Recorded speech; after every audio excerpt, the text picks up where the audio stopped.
Jadi Nabi SAW itu tidak mungkin berdusta setiap sabdanya. Dan itu menjadi kenyataan apa yang dikatakan Dajjal. Makanya ketika kemudian Dajjal tidak bisa, Rasulullah SAW yang sedang bersabda memakai tongkat itu dipukul-pukulkan ke bumi. Hadihi tayyibah, hadihi tayyibah. Ini tempat yang baik, ini tempat yang baik. Dajjal tidak bisa masuk di situ. Makanya akhirnya karena Dajjal marah tidak bisa masuk kota Madinah, maka dia membuat gempa. Akhirnya orang-orang munafik yang ada di kota Madinah pada keluar. Hanya orang-orang yang kuat imannya saja yang tinggal di situ. Orang-orang munafik itu akhirnya belakangan ikut Dajjal. Lah karena Dajjal ini banyak pengikutnya dari bangsa Turuk. Turuk itu bangsa Asia kayak kita ini. Pokoknya Dajjal itu hampir satu dunia ikut dia itu, kecuali orang-orang yang Allah rahmati. Sehingga Imam Mahdi tidak sanggup melawan Dajjal. Terpaksa mereka sembunyi. Sembunyi di mana? Di Bukit Tur. Makanya kenapa dalam Al-Quran itu nama Tur selalu disebut Wat-Tur wa kitabim mastur, Wat-Tini wa zaituni wa turisinin. Selalu disebut dan dijadikan sumpah oleh Allah Tur itu. Karena Tur itu tempat bersejarah. Disitulah Nabi Musa alaihi salatu wassalam mendapatkan mandat Taurat untuk memimpin Bani Israel di Bukit Tur. Di situ pula Imam Mahdi bersembunyi di Bukit Tur itu. Sampai-sampai karena lamanya bersembunyi, kehabisan bekal, sampai-sampai Rasul mengatakan kepala kerbau jauh lebih mulia, lebih berharga dibandingkan ribuan dinar. Karena yang mereka butuhkan makanan, bukan uang. Lah akhirnya karena sudah kehabisan makanan, mereka kalau tetap tinggal di situ mati kelaparan. Akhirnya Imam Mahdi kemudian memutuskan, kita kalau tetap di sini kita mati konyol. Bagaimana kalau seandainya kita besok turun dari bukit ini, perang dengan Dajjal, kalah menang, yang penting kita syahid. Lah ketika itulah kompak sepakat kaum muslimin untuk perang habis-habisan. Di waktu subuh itulah, setelah kemudian satu di antara mereka memandangkan azan, tiba-tiba langit gelap. Setelah gelap, tiba-tiba muncul cahaya yang sangat terang sekali. Ketika mereka menoleh ke langit, rupanya ada dua malaikat yang sedang mengapit Isa bin Maryam. Isa turun dari langit. Karena Dajjal tidak bisa dibunuh kecuali oleh seorang nabi. Kata Nabi SAW, kalau Dajjal hidup di zamanku, aku yang akan membunuhnya. Tetapi kalau aku mati dan Dajjal muncul, maka setiap jiwa pasti mati, ikut Dajjal atau mati. Ya, karena tidak ada yang bisa melawan Dajjal kecuali seorang nabi. Dan yang ditugaskan adalah Nabi Isa. Tapi dia turun bukan sebagai nabi, tapi orang biasa yang dimandatkan dan ditugaskan untuk membunuh Dajjal, membunuh babi, mematahkan salib, dan berhukum dengan hukum keadilan. Sebagaimana Al-Quran sudah mengatakan bahwa Isa itu tidak dibunuh, Isa tidak disalib, bahkan Isa itu diangkat ke langit dan di akhir zaman akan turun. Itulah bahasa Quran. Lah Isa inilah akhirnya bergabung dengan tentara Imam Mahdi. Dia yang memimpin perang. Akhirnya ketika kemudian qomat mulai dikumandangkan, kata Imam Mahdi, ya Ruhullah, wahai ruh Allah, taqaddam, silahkan jadi imam. Tapi Isa tidak mau. Akhirnya Isa mengatakan setiap kaum itu ada amirnya, silahkan anda saja yang maju. Maka Imam Mahdi jadi imam, dan Isa pun ikut syariat Rasul. Masyarul muslimin yang dimuliakan Allah Azza wa Jalla. Lah akhirnya Nabi Isa bin Maryam ini sholat di belakang Imam Mahdi. Setelah sholat selesai, baru kata Isa ketika dikumpulkan para prajurit, kata Nabi SAW, Isa akan mengusap seluruh wajah tentara itu. Demi Allah, kata Rasul SAW, mereka adalah manusia terbaik waktu itu. Bahagialah orang-orang yang diusap oleh Isa bin Maryam. Karena ketika Isa mengusap wajah mereka itu, Isa menyebutkan tingkatan mereka di sorga. Bukan mereka masuk sorga, ya. Menyebutkan tingkatan di sorga. Kalau sudah menyebutkan tingkatan di sorga, ya pasti masuk sorga. Maka Isa bin Maryam ketika itu memberikan 3 pilihan. Ini di bawah Dajjal dan pasukan. Kata Isa bin Maryam, kalian tidak usah turun. saya memberikan 3 pilihan kepada kalian. Pertama, saya akan berdoa kepada Allah agar Allah mengirim bencana alam, biar bencana itulah yang meluluh lantakkan Dajjal dan para pasukannya. 1. Yang kedua, aku akan berdoa kepada Allah biar Allah membangkitkan pasukan, tapi bukan kalian, biar pasukan ini saja yang akan memerangi mereka sampai habis. Atau yang ketiga, kalian siap perang bersama aku yang akan memimpin kalian, aku yang akan membunuh Dajjal, dan kalian perangi pengikutnya. Dan aku akan berdoa para pengikut Dajjal tidak sanggup mengangkat pedang, sehingga kau tinggal tebas saja kepalanya. Milih mana? Milih yang nomor 3 rupanya. Karena apa? Tinggal tebas masalahnya, ya kan? Akhirnya milih yang nomor 3, siap perang dipimpin Nabi Isa. Maka turunlah setelah sholat subuh, akhirnya melawan Dajjal. Ketika Dajjal itu melihat Isa, dia tahu dia akan dibunuh Isa, lari dia. Ya. Akhirnya dikejar Isa sampai ke Babil Lut. Babil Lut itu kota di tengah Israel. Di Israel itu ada kota namanya Babil Lut.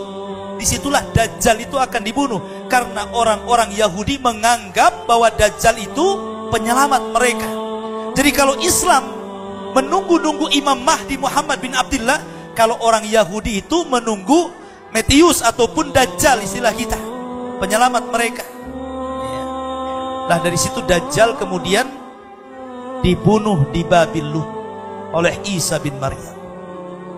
Dan pasukan kaum muslimin sebagaimana doa Isa, tinggal tebas-tebas saja dia.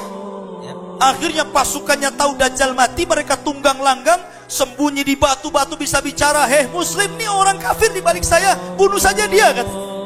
Sembunyi di pohon, begitu juga ngomong. Sembunyi di lubang, tidak ada satupun makhluk Allah kecuali bicara, "Hei muslim, kafir di sini, bunuh saja."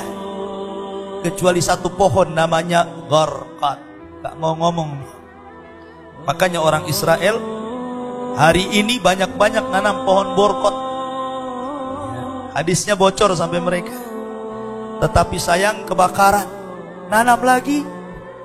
Dan kemarin kebakaran tuh, habis pohon borkotnya, ditanam lagi, mudah-mudahan kebakaran lagi. Karena hanya pohon itu yang tidak akan bicara dan melindungi orang-orang kafir. Lah setelah Dajjal mati, kemudian kaum muslimin pun berhasil mengalahkan orang-orang kafir. Maka yang selamat dari orang-orang kafir Yahudi dan Nasrani, mereka diberikan 2 pilihan oleh Isa: masuk Islam atau mati. Kalau di zaman Nabi SAW 3 pilihan: masuk Islam, kalau tidak bayar upeti, kalau tidak mati. Tapi di akhir zaman gak ada upeti-upetian, cuma 2 aja pilihannya: mati atau masuk Islam. Akhirnya sebagian besar orang-orang kafir itu masuk Islam. Inilah isyarat firman Allah Azza wa Jal, "Wa im min ahlil kitabi illa la yu'minanna bihi qabla mautihi." Sesungguhnya kelak sebagian ahli kitab akan beriman kepada Allah lewat Isa sebelum kematiannya. Jadi akan berbondong-bondong orang Yahudi Nasrani masuk Islam karena Isa bin Maryam. Sehingga ketika itu semua orang beriman. Kata Nabi SAW, "Tuba liman asya ba'dal masih." Beruntung orang-orang yang hidup di masa Isa diturunkan Allah Azza wa Jalla. Karena ketika itu Allah jadikan bumi berkah, Allah jadikan langit berkah. Dan itu hari-hari yang penuh dengan berkah. Sejak zaman Adam alaihi salatu wassalam sampai akhir zaman, kehidupan yang paling indah itu ketika Isa berada di tengah-tengah kita. Betul-betul dia menegakkan keadilan, tetapi maksudnya mengikuti Islam. Dia tidak menyebarkan agamanya, karena Nasrani itu tidak boleh lagi disebar setelah datangnya Rasul sallallahu alaihi wasallam. Kata Rasul, siapapun orang Yahudi dan Nasrani yang tidak beriman setelah mereka mendengarkan adanya aku diutus, kecuali mereka dimasukkan ke dalam jahannam. Sudah Isya? Kalau di jadwal sampai Isya. Cuman kalau mau lanjut nggak apa-apa. Sampai jam 8. Iya, berarti habis Isya kita lanjut lagi. Kita lanjutkan. Masih membahas tentang silsilah alamat kiamat besar.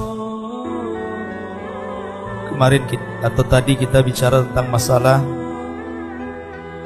Dajjal ya, sampai Dajjal tadi. Ibu bapak yang dimuliakan Allah Subhanahu wa ta'ala, fitnah Dajjal itu lebih besar dibandingkan fitnah harta, lebih besar dibandingkan fitnah keluarga, bahkan lebih besar daripada fitnah perang sekalipun. Dari situlah Nabi SAW mengingatkan kepada kita bahwa tidak ada satupun nabi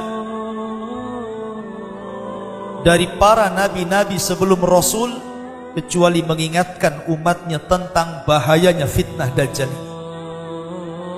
Makanya kenapa dalam sholat, sebelum Anda mengakhiri sholat dengan salam, di situ kita disuruh untuk berlindung dari 4 perkara. Salah satunya fitnah Al-Masihid Dajjal. Kemudian setiap malam Jumat kita disunahkan untuk membaca 10 ayat awal atau akhir dari surah Al-Kahfi, karena itu sebagai perlindungan dari fitnah Dajjal ini. Dan itu dirutinkan setiap sholat kita dan setiap Jumat. Maknanya karena melihat besarnya fitnah Dajjal ini. Tetapi tadi sudah dijelaskan, tidak mungkin kita satu bab saja Dajjal gak akan selesai. Intinya bahwa Dajjal akan mati dan dibunuh oleh Isa bin Maryam. Lah setelah Isa bin Maryam kemudian hidup bersama Imam Mahdi selama 7 tahun. Imam Mahdi kemudian meninggal karena Imam Mahdi itu berkuasa hanya 7 tahun saja. Habis itu meninggal. Setelah meninggalnya Imam Mahdi, kekuasaan di tangan Isa bin Maryam. Ketika itulah kata Nabi SAW, Isa memimpin dengan keadilan. Banyak orang-orang kafir masuk ke dalam Islam. Tapi hanya selang beberapa tahun, tiba-tiba Allah kejutkan, di mana sebuah benteng besar yang pernah dibangun oleh Dzulqarnain, benteng itu tiba-tiba hancur. Dan di balik benteng itu ada satu makhluk yang sangat kejam, namanya Ya'juj dan Ma'juj. Itu Isa belum mati, baru selesai menghadapi Dajjal dan pasukannya, baru kaum muslimin mendapatkan ketenangan hidup, keberkahan langit dan bumi. Tiba-tiba benteng itu hancur. Siapa yang menghancurkan? Allah yang mengizinkan. Karena selama ratusan ribu tahun benteng itu tidak mampu dihancurkan, baik oleh luar ataupun oleh dalam. Ada yang mengatakan Ya'juj Ma'juj itu orang Cina, kata. Bentengnya ya tembok Cina itu, kata. Tembok Cina sudah hancur sebagiannya. Ini benteng gak bisa dihancurkan. Dan dalam surah Al-Kahfi, benteng itu terbuat dari besi yang dilumuri oleh tembaga. Kalau tembok Cina bukan dari besi, dari bata yang ditumpuk-tumpuk, dirudal pun hancur. Artinya bahwa itu sebagian orang yang mengatakan Ya'juj Ma'juj itu Cina, kata. Tapi saya katakan tidak benar. Ada yang mengatakan Ya'juj Ma'juj itu pernah keluar.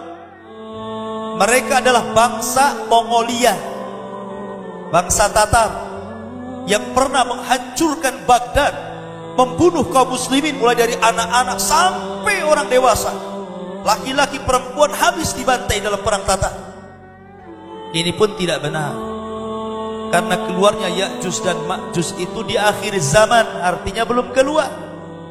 Dan keluarnya di masa Isa bin Maryam, dikeluarkan. Fitnah Ya'juj Ma'juj beda dengan fitnah Dajjal. Kalau fitnahnya Dajjal itu fitnah agama, Dajjal itu minta disembah, Dajjal itu mengaku Tuhan dan diberikan keanehan sehingga orang percaya itu Tuhan. Bayangkan saja, Dajjal masuk ke sebuah perkampungan, kemudian kata Dajjal, maukah kalian kuhidupkan bapak ibu kalian? Dan kalau kehidupkan ibu bapak kalian, maukah kalian menyembah saya? Akhirnya betul Dajjal datang ke kuburan, kemudian mengatakan, keluarlah kalian, semua orang yang di kuburan keluar tuh baik. Tetapi tentu itu sihir. Akhirnya orang-orang yang di kuburan keluar semuanya dan mengatakan kepada keluarganya, ikutilah dia karena dia adalah Tuhan. Dari situlah banyak orang yang nyembah Dajjal. Tapi fitnahnya Ya'juj Ma'juj tidak. Dia tidak membawa fitnah seperti Dajjal. Dia hanya membawa fitnah kerusakan. Ketika keluar dari benteng itu yang dibuat Dzulqarnain yang disyaratkan dalam surah Al-Kahfi, maka mereka seperti min kulli hadabin yansilun, seperti air bah yang turun dari ketinggian, saking banyaknya. Bahkan Rasul mengatakan jumlah mereka 999 dari mereka banding 1 dari kita. Jadi kalau Anda melawan Ya'juj dan Ma'juj, berarti 1 orang melawan 999 Ya'juj Ma'juj. Kira-kira menang atau kalah? 1 lawan 10 aja babak belur, mau 1 pula lawan 999 gitu ya, ya mati. Makanya kata Rasul, kaum ini gak bisa dibunuh, gak bisa diperangi, saking banyaknya. Akhirnya Isa pun bersembunyi lagi. Karena Ya'juj Ma'juj ini ngeri. Dia kanibal. Dia membunuh kemudian memakan bangkainya itu. Tetapi Ya'juj Ma'juj itu bukan hewan. Ya'juj Ma'juj itu bukan makhluk selain manusia. Tidak, mereka manusia. Cuman manusia yang primitif, yang terkurung di sebuah gua.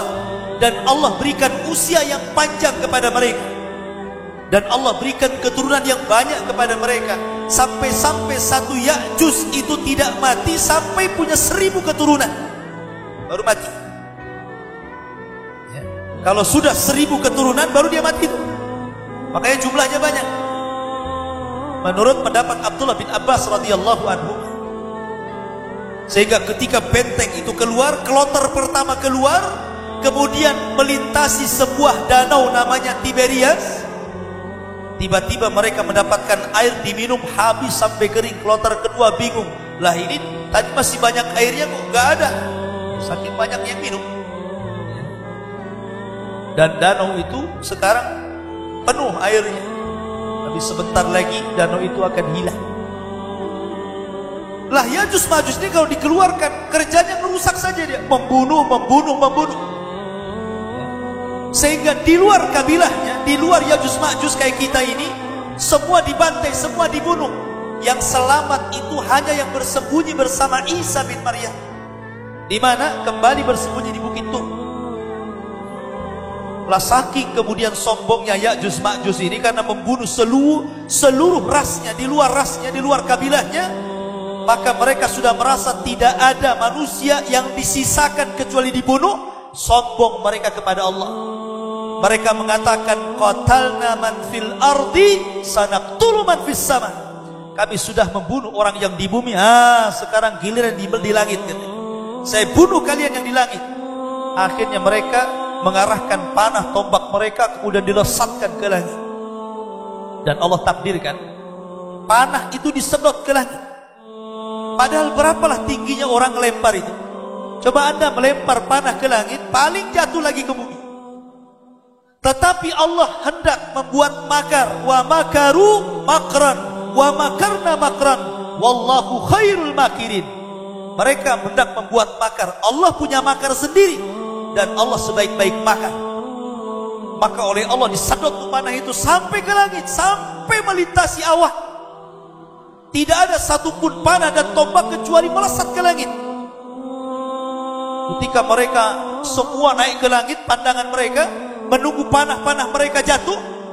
Tiba-tiba Allah Subhanahu wa ta'ala meletakkan di setiap ujung panah itu darah, kemudian dibalikkan lagi ke bumi, seolah-olah Allah hendak menipu Ya'juj Ma'juj, dan seolah-olah bidikan mereka telah kena kepada makhluk yang ada di langit, padahal gak ada satupun yang kena. Tapi Allah hendak membuat makan.